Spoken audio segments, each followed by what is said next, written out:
Olá, tudo bem com você? Estamos de volta a mais um episódio de Inovação e Sustentabilidade e hoje eu converso com Ivan Panício, que é da Bycoders e vai falar um pouco para a gente sobre um tema muito interessante que é a tecnologia e o mundo hoje empresarial. Tudo bem, Ivan? Seja bem-vindo. Tudo bem, Kelly, um prazer é meu. Fala um pouquinho para a gente o que é a Bycoders, que é a empresa que você trabalha. Claro, a Bycoders ela é mais conhecida como uma software house, onde os projetos eles são desenvolvidos. Então, qualquer empresa, por exemplo, que tem uma ideia de um aplicativo, de um e-commerce, de um sistema, vem até a gente e a gente ajuda ele a tirar a ideia da cabeça, a co-criar, a desenvolver tudo e entregamos para eles no final todo o sistema prontinho. Eu vi que vocês têm 3 atividades básicas, né? Você pode Isso. falar um pouquinho para a gente sobre elas? É sempre uma das software house, que chama assim uma casa de software, né? Em português, o core dela é então só desenvolver projetos sob medidas. Mas com o passar do tempo, os nossos clientes começaram a pedir profissionais que pudessem dar sustentação, manutenção àquilo que nós entregávamos, né? Então a gente abriu um segundo braço, que é de alocação de profissionais de tecnologia. Então a gente faz um projeto, entrega para o cliente e depois a gente aloca, né? Terceiriza, o antigo terceirizar mão de obra de tecnologia. E aí com o passar do tempo ainda, os clientes disseram assim, mas eu também não quero ficar só com os teus profissionais. Eu quero ter profissionais meus, mas eu queria que você validasse eles. Aí a gente abriu um braço que a gente chama de hunting, né? De recrutamento e seleção de profissionais. Você virou um digital hunter. Isso, nós estamos agora então com esses 3 braços. A gente tanto desenvolve um projeto, como terceiriza a mão de obra, como também é um caça-talentos no mercado para ajudar as empresas a terem profissionais melhores. Quando a gente fala em caça-talentos, o que você diria hoje de um jovem que está em casa nos assistindo e que não sabe que caminho trilhar? Se especializar em TI é um grande negócio. Kelly do céu, eu diria assim, se eu tivesse um filho, né, eu diria, corra, vá agora, né, porque olha só que bacana. Primeiro ponto, tecnologia veio para ficar. A pandemia acelerou 10 anos a nossa sociedade em tecnologia. Aquilo que era offline, né, que não estava na internet, teve que ir para a internet porque senão iria morrer. Então, primeiro ponto, um mercado pujante. Segundo ponto, é um mercado que te possibilita trabalhar de qualquer lugar do mundo. Aquilo que para muitas empresas o home office é novo, na tecnologia já está presente há muito tempo. Agora, então, é difícil achar alguém que quer trabalhar no presencial. Terceiro, que é algo muito importante, todas as profissões você precisa fazer uma graduação. Existe graduação para tecnologia? Tem, mas olha só a grande sacada, não é necessário para a maioria das vagas. Como assim não? Não é preciso. Como é que você aprende a lidar com tecnologia? Só é que existem muitos cursos que estão mais atualizados do que muitas graduações. Então você pode, por exemplo, ir lá no YouTube da vida, em qualquer outro lugar, e você vai ter muitos conteúdos que te colocam dentro disso. Existem mentorias, existem, assim que chamam também de hackathons, que te introduzem dentro deste universo da tecnologia. Então, ao invés de passar 4, 5 anos, você passa 1 ano, existem projetos de 1 ano que você se torna um profissional. E olha só o mais importante ainda, você sabe que tem gente que se forma e passa a ganhar R$ 1.500 por mês, Com é verdade. certeza, a maioria, né? E às vezes nem tem emprego, né? Agora, quem se forma depois de 1 ano em tecnologia passa a ganhar de R$ 1.500 a R$ 2.500 e ele é disputado no mercado. Sabe quantas vagas nós teremos até 2025 que não serão preenchidas em tecnologia? 300 mil vagas no Brasil. No Brasil. No Brasil.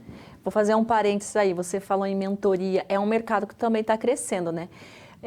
Hoje em dia, então, ao invés de se fazer uma faculdade de 3, 4 anos, a pessoa faz quantos cursos nesses 3, 4 anos ou quantas mentorias e vai se especializando? É como se ela tivesse feito a faculdade, uma graduação, uma pós-graduação, um mestrado? Isso. Assim, eu diria assim que as pessoas, para entenderem o setor de tecnologia, elas precisam deletar o que elas têm por compreensão no mundo natural nosso aqui. É um mundo novo, totalmente novo. Então, por exemplo, você tem uma trilha de conhecimento, existem escolas, inclusive uma só em Curitiba, que você passa 1 ano estudando todas as matérias do setor tecnologia. Você se forma um Dev Júnior. legal. Só que cada dia que passa, e esse é um ponto bom, mas também de atenção para quem quer migrar para esse setor. Você tem que estudar o resto da vida. Então, quem estudava lá 5 anos e acabou e está empregado, aqui você estuda menos no começo, mas estuda o resto da vida. Por exemplo, você agora é um dev, mas agora tem que saber sobre inteligência artificial. O que é dev, para quem não entende ainda? Ótimo. Dev é a abreviação de desenvolvedor. Né? Então, dentro desse universo, quem é que cria tudo que existe para nós aqui, que a gente usa até o celular? Um desenvolvedor. Só que existem muitas linguagens. Então, você se forma normalmente, né, estuda uma linguagem.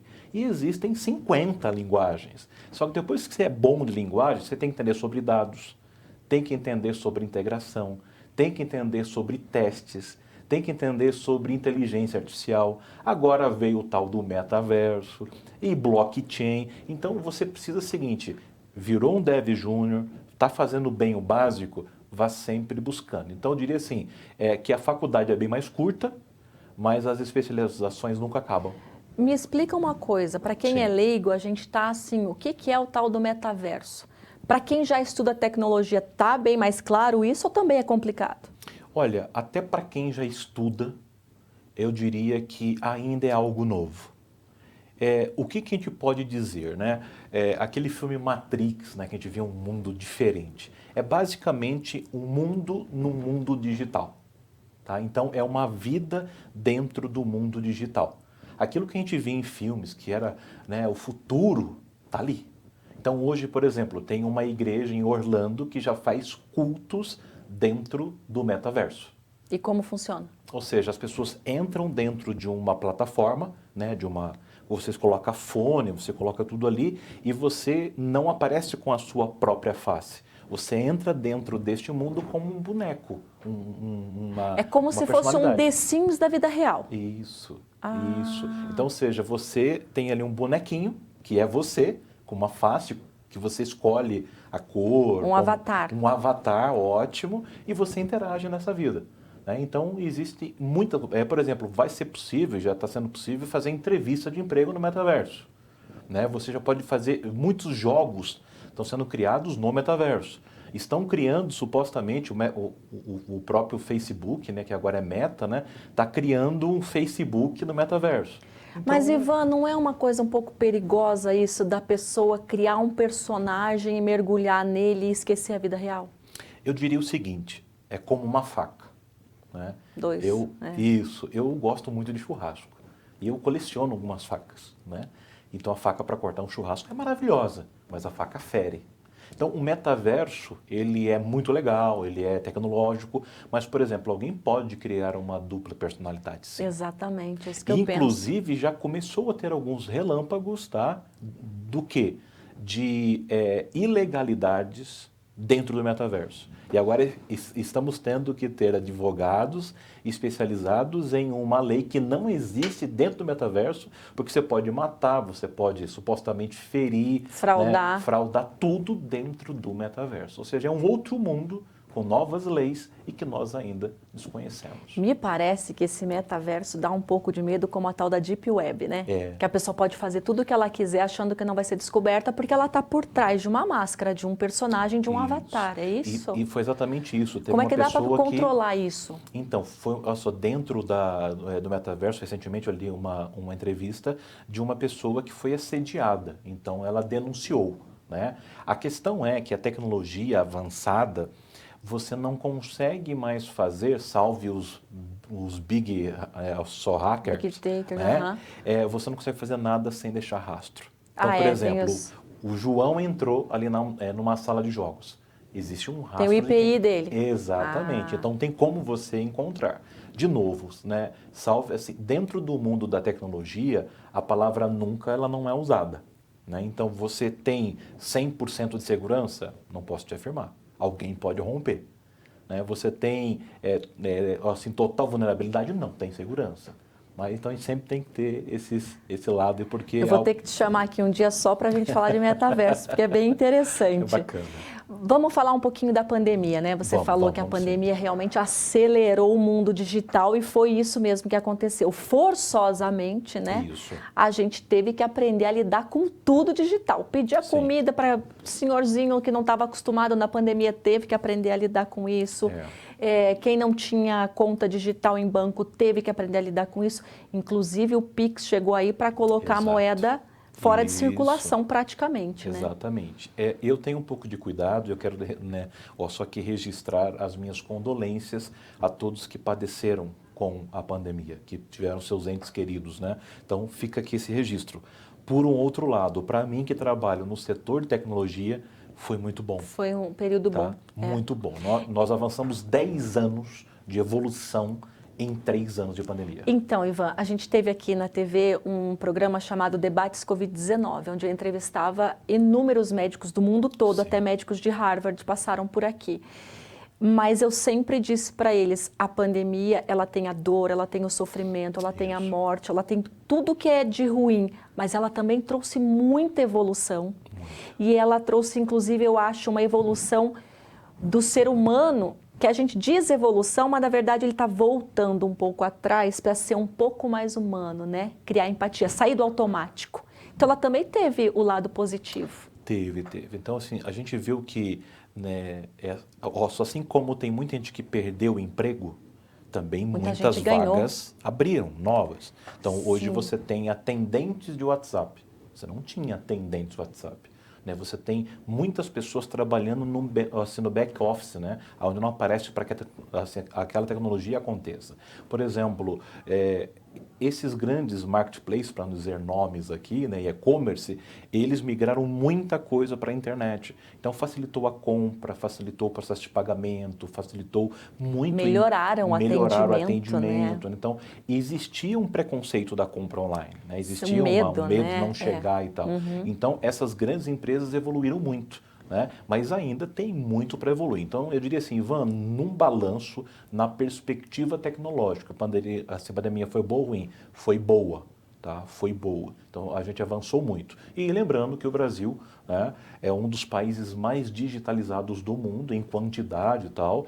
Nós estamos à frente de grandes países como os Estados Unidos, assim, com relação ao Pix. Estamos na frente de muitos países da Europa com relação a e-commerce e marketplaces, criando, né, transferindo conhecimento, sendo aí pioneiros em muitas frentes tecnológicas. Eu imagino quantas startups que não nasceram, né, durante a pandemia. Então, a pergunta que eu quero te fazer é a seguinte, não é difícil entrar no mundo digital quem quer começar uma carreira? Não é difícil. Assim, eu diria assim, para quem quer virar um desenvolvedor, e não é só desenvolvedor, tem gente que trabalha com dados, tem gente que trabalha com designer, então é uma profissão legal que cuida ali, né, da parte, né, da parte visual, né, tem gente que trabalha também com a jornada do cliente, criando a experiência do cliente. Não, assim, eu diria que hoje, exatamente agora, Kelly, existem muitas instituições e empresas se unindo para dar bolsas de graça, para virarem desenvolvedores de aplicativo, né, desenvolvedores, professores de, assim, pessoas de IA, de inteligência artificial, até mesmo metaverso, blockchain. É só ir no Google e ver lá, existem muitas oportunidades sendo subsidiadas para que nós tenhamos mão de obras qualificadas para o mercado de tecnologia. Qual que é o tempo necessário para se criar um aplicativo? Você acabou de falar do aplicativo, essa é uma curiosidade que eu tenho. A pessoa está em casa, eu tive uma ideia, não vou nem ir atrás, porque eu acho que é muito difícil criar um aplicativo. É muito difícil ou não? Vamos lá, eu diria para você que sim e não. Depende da complexidade. Por exemplo, um aplicativo que é muito tecnológico se chama Uber, né? Então, um outro se chama iFood. Então, um aplicativo como esse, ele é simples no aspecto visual, mas no back-end, que a gente chama, né? No front-end ele é simples, no back-end dele existe muito complexo. Então, um aplicativo desse, eu posso dizer que vai ser de 1 ano a 2 anos com um time robusto para criar ele, e a gente não cria o aplicativo tudo, né? Você vai criando de maneira ágil, né? Você vai melhorando. Melhorando, né? É módulos. Conforme a necessidade do cliente módulos, também no né? dia a Você cria um dia, módulo, né? outro módulo, você vai, né, tornando ele robusto. Agora, por exemplo, você quer um aplicativo, e até eu uso ele para poder agendar um horário no seu cabeleireiro. Esse é simples, né? Esse é fácil, um horário no seu tênis, né? Então você tem só um front-end, a pessoa vai entrar ali, se cadastrar e pedir. Então, existe coisas que você consegue fazer ali em 3 meses, né? Fácil, um time pequeno. Existem alguns aplicativos, né, que são criados agora para fazer a interação do teu perfil em uma mídia digital com o público-alvo que você quer atingir. Seja um profissional que quer chegar em quem toma decisões, né? Seja um produto que quer ser vendido. Esses aplicativos, eles são super úteis hoje em dia.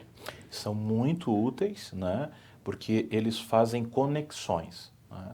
Então, eu diria que ele tem uma certa semelhança com a do Uber, porque ele conecta o usuário com o motorista, né? Um outro site interessante se chama Get Ninjas, né? Conecta quem quer comprar um serviço aos profissionais. Então, isso é muito bacana, está muito em alta. Funciona, eu já usei muitas vezes. É muito legal, né? E ajuda as pessoas também, até fica uma dica para as pessoas aqui. Usem essas ferramentas. Você sabe fazer qualquer serviço, se cadastra lá, né, no Get Ninjas, porque milhares ou milhões de pessoas, né, vão poder servir, né, ou só serem servidos por você. Então, às vezes a pessoa tem ali uma fonte de renda e está represada nela. Eu já contratei, pessoas que lavam os tapetes lá de casa, que eu nunca mais larguei. Eu já contratei o marceneiro que fez todos os móveis quando eu fiz a reforma. E assim, eu conheci profissionais incríveis no Get Ninjas. E sabe uma coisa legal? Que hoje a gente fala assim de desenvolver do zero. Mas hoje existe uma tecnologia, né, que já são como se fosse sistemas pré-prontos, como casas pré-prontas, né? Então você não precisa também desenvolver do zero. Tem muita coisa que não deve mais ser desenvolvida do zero. Ela pode ser customizada, né? Então existe já alguns programas pré-prontos que te facilitam isso. Então é bom para quem quer criar alguma coisa, dar uma pesquisada no estado da arte, ver se já não tem. Ou se já não tem coisa mais barata, porque ainda, Kelly, ainda é caro. Para desenvolver um aplicativo? Isso, dependendo do aplicativo, né, é um setor multibilionário. Né? E quem desenvolve? Tipo, se eu tenho uma ideia, eu não sei para onde eu vou, com quem que eu devo falar assim, olha, eu tenho essa ideia, eu queria desenvolver um aplicativo. Com quem que eu vou ter essa primeira conversa inicial? Qual é o profissional que vai me atender? Seguinte, você pode buscar, por exemplo, uma empresa como a nossa, que é uma software house. Por quê? Porque ela ajuda você a criar. Mas eu vou dar uma aulinha rápida aqui para quem está nos ouvindo, né? Ou está nos vendo. Então, para criar o produto, você tem que fazer o discovery dele. Né? Então, toda a jornada do cliente. Ali você desenha o produto. Então, não tem como você desenvolver sem antes você desenhar ele. O storytelling da comunicação. Exatamente aí. Então, você cria todo ele ali, desenha e tal. Então, ali tem o Y, o X, são as pessoas que desenham a experiência do cliente e a jornada do cliente com o gestor de projeto. Então, ele vai gerir aquele projeto. Com esse gestor de projeto, esses profissionais, você tem, então, as laudas do projeto. E aí você vai para um tech leader, que ele vai ter um time, uma squad, que a gente chama em inglês. Então, vai ter um desenvolvedor que faz o front, um desenvolvedor que faz o back, um cara que testa, que é o QA, né? Um full stack que pode ser que desenvolve na frente, né? o front e o back, e aí você tem todo esse time. Se precisar ser aplicativo, é mobile, então é um desenvolvedor mobile. Né? Se for lá de site, então é um desenvolvedor web, é diferente. Né? E se for daí para o seu iPhone, é um de iOS, é diferente. Do que o Android. Isso, Android. Então tem todos esses detalhezinhos. Então você então cria a ideia, junto ali, né? Faz o discovery, faz o storytelling, depois você vai para o building, vai então desenvolver. E depois você vai pôr em execução. Né? E quanto tempo demora mais ou menos isso aí, da saída da cabeça da pessoa que teve a ideia para começar a aplicar essa ideia e testar? Legal. Se por acaso a ideia já está bem formatada, né, e você precisa só dar uma lapidada, dentro de um mês você consegue. Um mês? Isso, ali no Orson Discover. Você consegue um mês de trabalho ali de um profissional dedicado, você consegue desenvolver. Ivan, é um negócio complexo, com muitas telas e tal. Então a gente passa aí para uns 3 meses, dependendo. Achei que fosse tal, bem mais, achei que fosse não, uns 6 você, meses. Assim. só se for muito complexo. O que a gente sempre recomenda, tá, Kelly? Chega muito porque eu sou da área comercial lá, então chega muito para mim, eu quero aplicativo. Daí eu falo assim, vamos ir para o nosso MVP, o mínimo viável necessário? Quebra aquele aplicativo que você quer conectar a Lua e conecta você e a pessoa do lado aqui, para a gente rodar isso aqui. Então cria a tela disso, cria isso, roda isso e bota para rodar para ver se o usuário vai querer. Eu dou uma dica aqui para alguém que é empreendedor. Cuidado em criar um produto que você ama, mas não tem quem compre. Senão vai dinheiro para o teu ego, para a tua vaidade.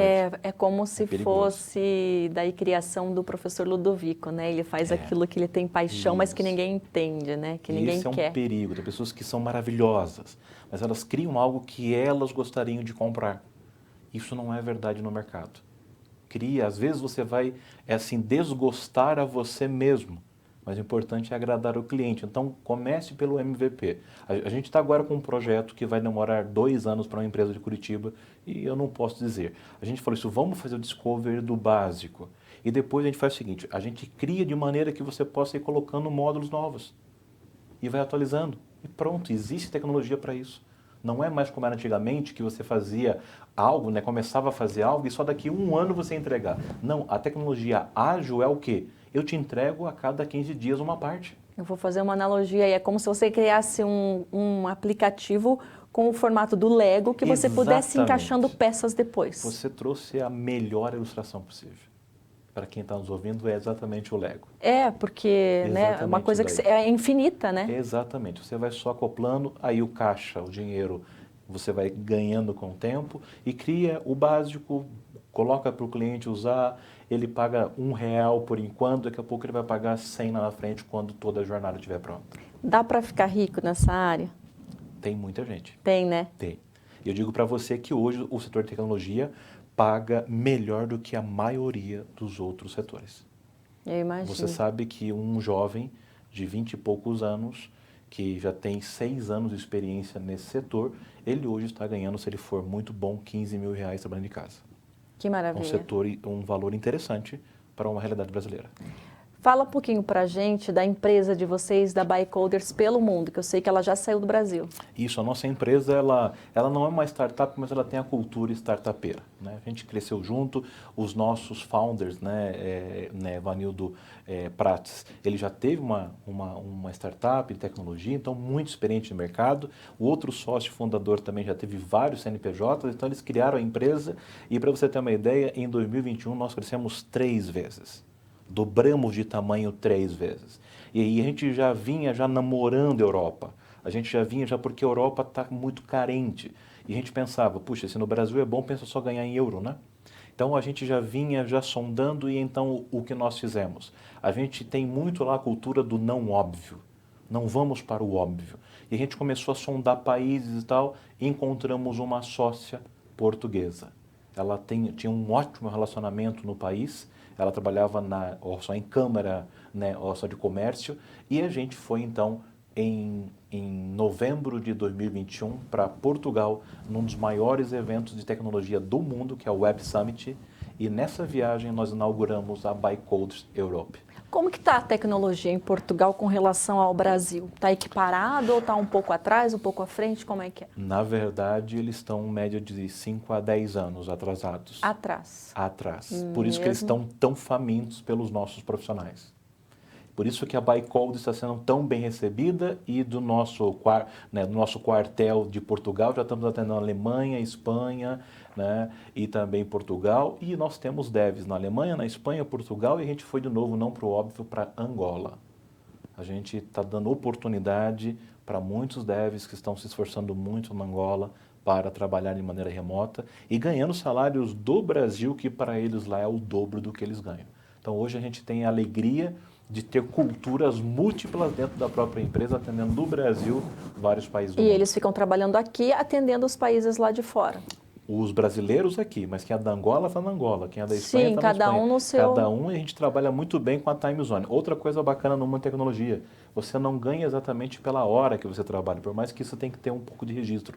Mas a gente tem o que a gente chama de backlog ou da sprint.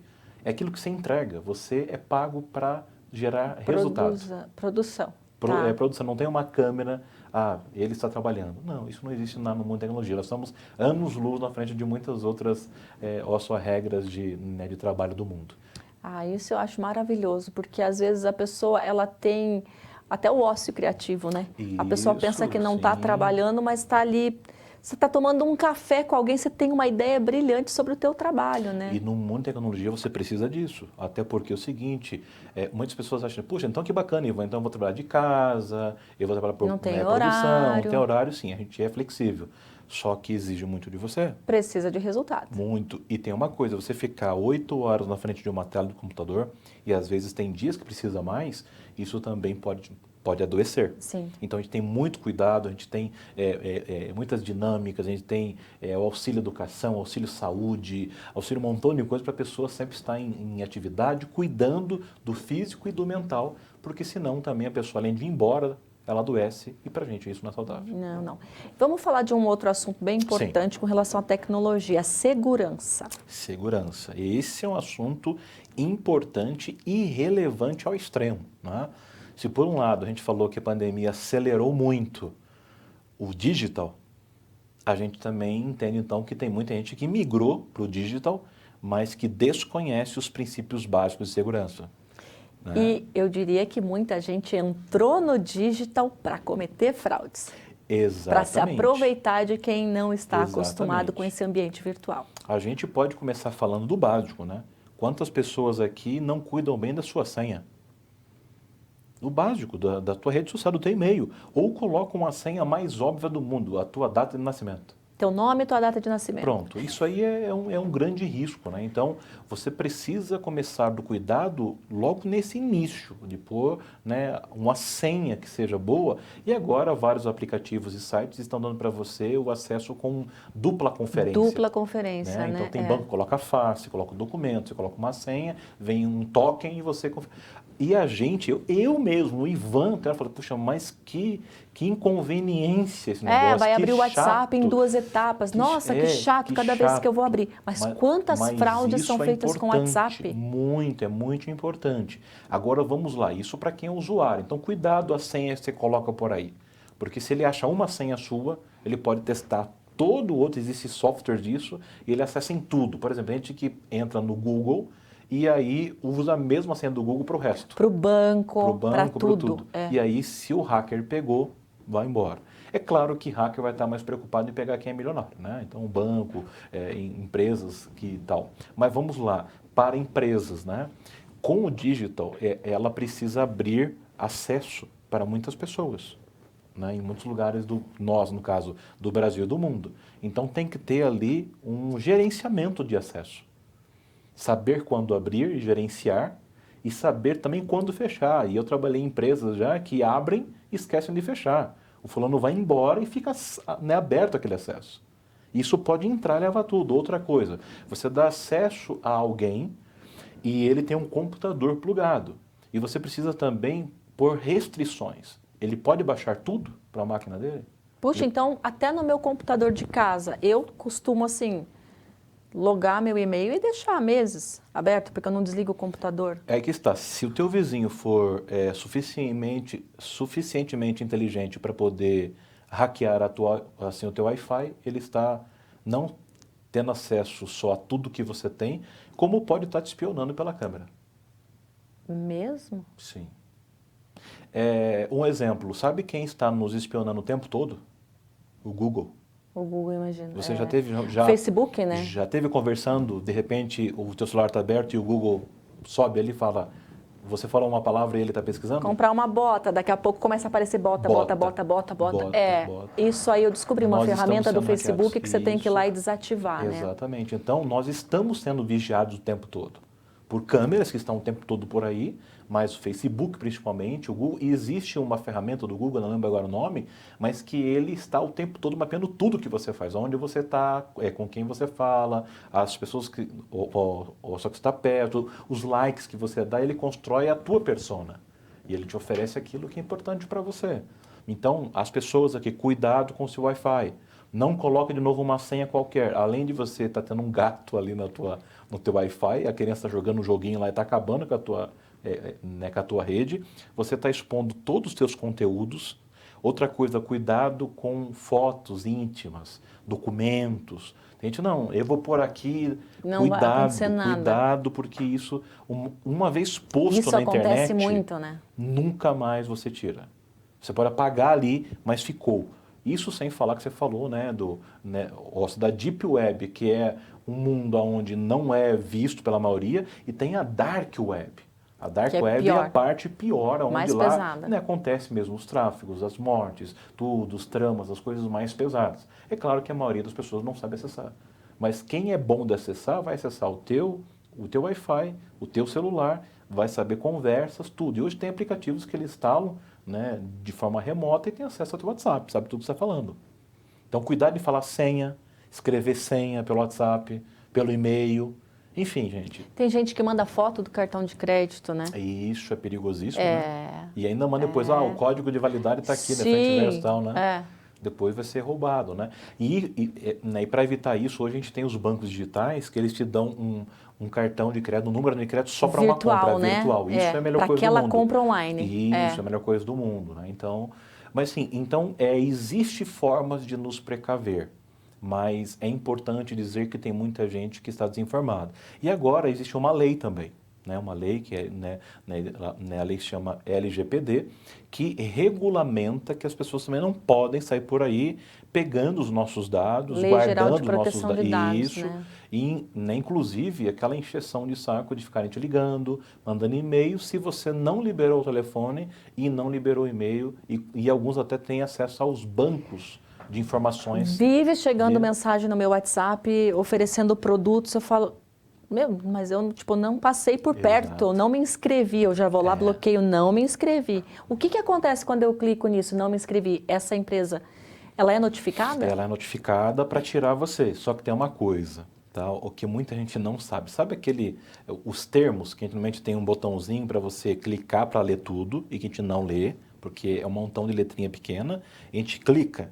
Lá em uma das cláusulas está ali, eu vou ter acesso aos seus dados, eu vou usar os teus dados, e tem algumas ainda que dizem assim, e eu vou compartilhar com a empresa do grupo os teus dados. Você por acaso já fez a compra em algum lugar, e de repente uma outra empresa que você nem sabe que existia, mandou algo para você? Sim. É porque compartilhou os seus dados. E você fala, mas não pode isso. É que você não viu os termos. Pode, porque daí eu concordei, né? Concordou. Sem querer na pressa, a gente vai lá concordar e vai... Isso. Tá, então... E isso agora, mais uma perguntinha de quem usa muito o celular aqui. Os cookies, tudo que você vai abrir agora, você tem que, eu concordo com tudo ou eu não concordo. Se você não concorda, trava a página. Ou você é meio que obrigado a concordar com tudo. Isso pode vir um monte de vírus, né? Eu diria que vírus, talvez, mas o que eles querem é exatamente isso que a gente está falando aqui agora. Pegar os dados. Liberar tudo para que eles possam ter acesso a tudo aquilo que você está vendo. Por exemplo, os cookies, você lá, entra num site, começa a clicar, pesquisar e tal, eles já sabem, mapearam você. O que você quer. Isso. Então, aquele negócio do Pixel, você vai lá, procura uma bota no Google. Aí você sai e fala, não vou comprar bota não, que está muito caro. Você entra no Facebook, aparece bota para você. Instagram bota. Aí você vai bota, mas que coisa? O que é isso? Eles lá você deu permissão para que eles coloquem em você uma tagzinha. A minha diarista falava assim, eu não vou tomar vacina, que isso daí, acho que vão colocar um chip em mim, eles querem saber onde eu vou, o que eu faço, com quem eu falo. Mas eu falei, não precisa da vacina, você tem um celular. Eu falei para ela. Para você ter ideia, sabe, existe uma tecnologia muito avançada para mercados. Que é o seguinte, eles mapeiam a região do mercado por meio do rastreamento do celular, onde as pessoas mais se concentram. E aquele lugar é mais caro para você divulgar produto. Meu Deus, tudo é um mercado, né? A tecnologia está presente em tudo, a gente é que não sabe. Né? Então daí a pessoa fala assim, Ivan, então a tecnologia veio para roubar o emprego das pessoas, porque agora não vai ter mais cobrador de ônibus, agora não vai ter mais o açofrentista, porque agora você pode ir lá e fazer tudo, tal, tal. Gente, não tem como a gente impedir a evolução da tecnologia. É claro que às vezes a gente segura para não causar muito mal a essas pessoas, mas o que nós precisamos é nos atualizarmos. Sim. Porque a tendência da tecnologia é avançar. Mas, Ivan, vai gerar muito desemprego. Vai gerar desemprego para quem não está atualizado. E eu sei que tem muita gente que não consegue, já está cansado, não tem mais pique para estudar. Mas para os jovens que estamos assistindo aqui, por favor, se atualizem. E aí, um pedido meu aqui, não fiquem só no TikTok da vida vendo videozinho. Não fiquem só no Facebook, Instagram, que eu também fico, às vezes, mas numa hora de lazer. Mas aproveitem para consumir conteúdos valiosos. Pro YouTube, né? Isso, aprender alguma coisa. Em todas essas redes tem bons perfis. Sim. Então aproveite o seu tempo para aprender. Né? E aí, por outro lado, tem agora o mercado digital. Tem jovens de 17, 20 anos ficando milionários, aprendendo a vender para o meio do digital. Onde os pais deles ganhavam rápidos, muito. Né? Os pais ganhavam um salário mínimo, o menino está ganhando 20 mil por mês. Porque aprendeu a vender. E ele faz um TikTok da vida, viraliza e ele fica milionário. Então, assim, use com inteligência. Mas ele faz um TikTok já sabendo as ferramentas, Exato. o que ele tem que falar e onde tem que chegar. Né? Não é uma coisa aleatória. Não. Tem muita Agora, sorte tem uma acontece. Coisa, existe uma dica dos gurus da internet, é o seguinte, faça 100 vídeos. Então, de 100 vídeos, a cada 100 vídeos, um pode viralizar. Um pode viralizar. Isso. Então, assim, faça 100. Se não viralizou, faça 200. Então, a tendência, assim, você tem a inteligência... Aposte na Mega Sena sempre. Isso. Ou seja, você pode ter a inteligência de fazer o vídeo certo. Isso daí depende de estudo, maturidade e tal. Ou vá pelo teste da Mega Sena. Então, faça 100 vídeos, faça 100... Vá falando que uma hora um viraliza e você pode ficar famoso. Uma hora você pode fazer o vídeo certo, que vai cair para a pessoa certa, na hora certa. Exatamente, é isso, né? Exatamente. Então, Ivan, o tema do nosso programa hoje é o mundo digital e as empresas. Diante de tudo que a gente falou aqui, a minha pergunta é mais do que óbvia. Não dá hoje para sobreviver no mundo empresarial sem você ser digital, né? Não dá. Nós precisamos estar presentes no offline, com certeza. Manter o contato com as pessoas. Isso nunca vai acabar. Para quem tem medo, não tenha mais, porque a gente foi criado para conviver uns com os outros. Faça o melhor que você puder no físico, mas esteja presente no digital. E estar presente no digital não é só ter um site. Ter um site não atualizado, não bom, estar na rede social e não postar nada é até melhor que não esteja. Mas é importante estar e buscar mentorias, buscar consultorias que possam pelo menos te dar uma noção de como fazer o básico bem feito e ir com o tempo, né, só avançando. Né? Você pode estar estático lá e quando alguém te procurar, ver algo bom e somar para você, porque se você não estiver, isso é um ponto negativo. Hoje tem muita gente que não compra de uma empresa se não tiver um site pelo menos, porque se sente que ela é insegura, mas também você pode tornar esse site, esses meios de comunicação e a venda de produto, a interação com o cliente cada vez melhor. Ou seja, empresas que não estiverem no digital nos próximos 5, 10 anos, a possibilidade delas falirem de morrer é muito grande. Eu me lembro dessa frase, exatamente essa, 3 anos atrás, uma amiga minha, que é acupunturista, que estudou na China, ela é super competente, ela me chamou e falou assim, me ajuda, por favor, eu preciso criar um site, eu preciso estar nas redes sociais, porque eu fiz um curso e disseram que se eu não entrar no mundo digital em 3, 4 anos, eu vou estar morta. Exatamente. Né? E ela fez isso e realmente ela consegue se manter. E os profissionais têm que pensar exatamente nisso, né? Exatamente isso daí. Ivan, obrigada. Queria que você deixasse uma mensagem para quem está nos assistindo, que pensa em entrar no mundo digital ou que não sabe ainda, o jovem, que direção tomar para uma profissão. Dê o seu conselho a eles. Então tá bom. Você que é jovem ou qualquer idade, até porque a tecnologia ela não faz nenhuma acepção e não tem nenhum preconceito. Pesquise agora lá no Google ou lá no YouTube como me tornar um profissional da tecnologia, como me tornar um desenvolvedor, como ser um gerente de projeto, qualquer coisa nessa área e comece a estudar, a se envolver, porque essa profissão ou melhor, esse setor ele é milionário. Essas profissões elas vão cada vez mais crescer no mundo. Muitos ficarão sem profissão, mas cada vez mais teremos oportunidades. Como eu já disse aqui, até 2025, 300 mil vagas estarão abertas e não preenchidas no Brasil. E uma dessas vagas pode ser sua. Sucesso para você. Espero que você e sua família se dê cada vez mais muito bem. Obrigada. Então, eu vou te chamar de volta para a gente falar sobre metaverso, que eu fiquei bem interessada nesse assunto e tenho certeza que o nosso telespectador também quer saber um pouco mais. Um abraço. Sucesso para vocês. Obrigado. Obrigada a você pela companhia e a gente se vê de novo no próximo episódio de Inovação e Sustentabilidade. Até lá. Tchau, tchau.